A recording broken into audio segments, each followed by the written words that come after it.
Hoje eu tô aqui com o professor Matheus, ele que dá aula de matemática, física, química e às vezes biologia também. E a gente vai bater um papinho sobre perguntas que os pais colocam aí na internet e a gente vai tentar responder para ajudar o pessoal. No caso desse aluno específico, eu acho que a escola era muito devagar para ele. Na época que eu fazia a Olimpíada, teve uma hora que a escola parou de fazer sentido para mim. Ele falou, professora, isso que você tá ensinando eu já sei e para mim não é nem um pouco interessante, saca? Essas questões de Asperger, outras síndromes, né? As experiências que eu tive com alunos que precisavam de uma atenção maior é que eles precisavam sim de uma atenção maior, mas quando eles aprendiam a fazer, eles não esqueciam mais. E depois disso, eles ficavam tão felizes com aquela realização, assim, que dava um prazer enorme, assim, de poder ajudar, né? Mas tem que entender, se o filho está perdendo interesse na escola, tem que entender quanto que a escola está dando o suporte que ele precisa também.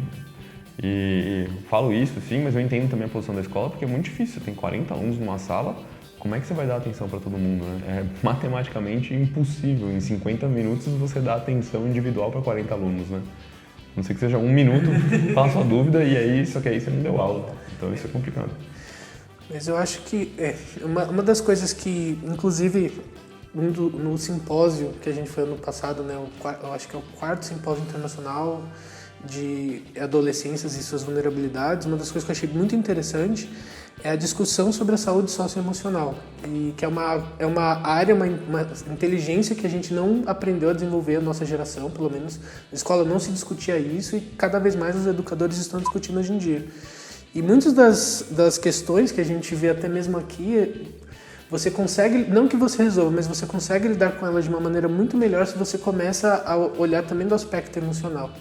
Eu nunca cheguei a dar aula para um aluno com a síndrome de Asperger, mas a minha irmã, por exemplo, ela tem uma outra situação que a minha irmã é disléxica. E eu lembro que uma das grandes dificuldades, no caso da minha irmã, foi o diagnóstico tardio. Ela demorou muitos anos para descobrir que ela era disléxica. Ela descobriu. Meus pais sabiam que tinha alguma coisa, porque ela não conseguia desenvolver a leitura muito bem. Até hoje ela lê bem devagar, bem mais lento do que eu ou a minha irmã do meio. E assim, eu lembro que uma das coisas que rolava muito com ela, justamente por nós termos irmãos, é porque ela acabava se comparando muito, não só ela, mas as pessoas mesmo acabavam comparando muito o desempenho dela comigo ou com da minha outra irmã.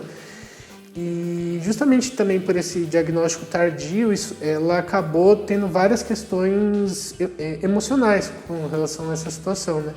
Ano passado ela estava participando de um grupo, né, na faculdade, um grupo com a ajuda de uma psicóloga, que eles discutiam justamente a questão da dislexia, como um disléxico faz entender isso também. É você discutir, às vezes você ensinar para essa pessoa que às vezes tem essa síndrome, quer dizer que tem o Asperger ou que, por exemplo, tem a dislexia, ensinar para eles como o cérebro deles funciona também, porque essa questão do autoconhecimento é fundamental até mesmo para como ele vai aprender a lidar com isso, né? E eu vejo que uma das questões que tem ajudado a minha irmã foi isso. Ano passado ela teve essa oportunidade de discutir as dificuldades de pessoas que tinham dislexia e como elas aprendem e quais as técnicas que existem hoje para um disléxico aprender melhor, por exemplo. Uma das técnicas que eu conheço, quer dizer, que eu já ouvi falar bastante, que eu já ouvi falar, é a questão da leitura ativa.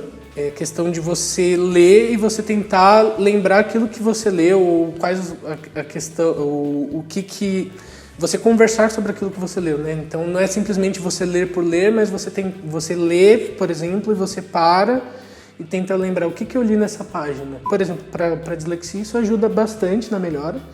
Também outra coisa que a gente tem que lembrar é que fala, por exemplo, naquele livro do Neurociência e Educação, é que nós não temos uma parte específica do cérebro para leitura, por exemplo. E geralmente a questão da dislexia, eles têm alguma relação na região cerebral ligada ao reconhecimento de sons. Por exemplo, hoje minha irmã, como ela tem essa questão da dislexia, quando ela vai fazer um vestibular, ela tem direito a um ledor, que é uma pessoa que vai sentar do lado dela e ler a prova para ela, porque ela, lendo, às vezes ela não vai conseguir compreender aquele assunto, mas escutando, por exemplo, a minha irmã aprende muito bem escutando. A minha irmã, se você der uma videoaula para ela ver, ela vai conseguir compreender tudo, mas se você der um livro para ela ler, ela vai ter muita dificuldade para aprender lendo. Eu conheço um cara que ele não lê livros, mas ele escuta muitos livros, né? Graças a esses aplicativos de audiobooks, ele antes não lia e ele passou a ler muito porque ele escuta todos os livros, né? Então isso ajudou muito também. Sobre dislexia, não sei muito mais que isso também, porque a minha irmã ainda não se sente tão confortável para discutir isso o tempo todo comigo. Mas eu vejo que essa questão de você conversar e como você se relaciona, na experiência que eu tive aqui na Piva, é um dos grandes diferenciais, na minha opinião. Porque não acho que resolve todos os problemas. É claro que, por exemplo, você aprender matemática não basta ter um bom relacionamento com o meu professor de matemática e de repente eu sei matemática. Você vai ter que treinar. Mas às vezes o que me motiva, por exemplo, a aprender matemática, o que me motiva a gostar de uma sala de aula, às vezes passa muito por relacionamento. Mas a Cláudia, mãe do Eric, ela conta num dos vídeos, na entrevista que a gente fez com ela, ela contou que ela via o Eric estudando pelo professor, porque o professor se esforçou tanto em dar aula para ele, em fazer a melhor aula possível, né, que ele, não, mãe, eu vou estudar pelo professor, assim, então essa questão emocional também puxa muito.